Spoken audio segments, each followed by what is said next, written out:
নমস্কার বন্ধুরা, সকাল সকাল আমরা এখন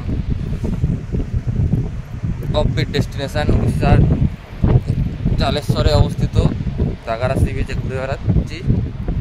আর আমরা এখন একটু ঝাউবনের দিকে যাব। ঝাউবনও আছে, আর এই যে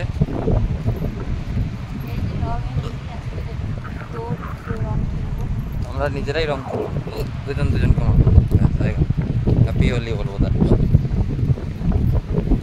দেখো এখানে হ্যাপি হোলি সবাইকে, চলে এসো রং খেলতে আমাদের সঙ্গে। আমাদের সঙ্গে হই আমরা ভিডিও আছি। পিছনে সুন্দর ঝাউবন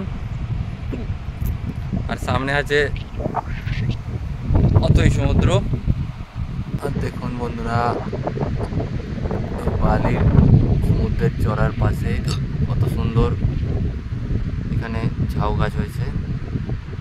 ঝাউ গাছগুলো অনেক ছোট আছে, আস্তে আস্তে বাড়বে আশা করি। আর দূরে সূর্য মামা আকাশে উঠেছে। আর এদিক দিয়ে আমরা এখন ঝাউবনের একদম কাছে চলে এসেছি। গাছ অনেক ছোট ছোট, এখানে উড়িষ্যা সরকার ঝাউ গাছ বসিয়েছে, 4-5 বছর হয়েছে। এগুলো এখন ছোট ছোট আছে, আশা করি 8-10 বছরের মধ্যে এগুলো অনেক বড় হবে। এখন এখানকার আর ঝাউ গাছের কত পেছনে সমুদ্রটা আছে, চলো সেটা দেখাই। ওই যে সমুদ্র,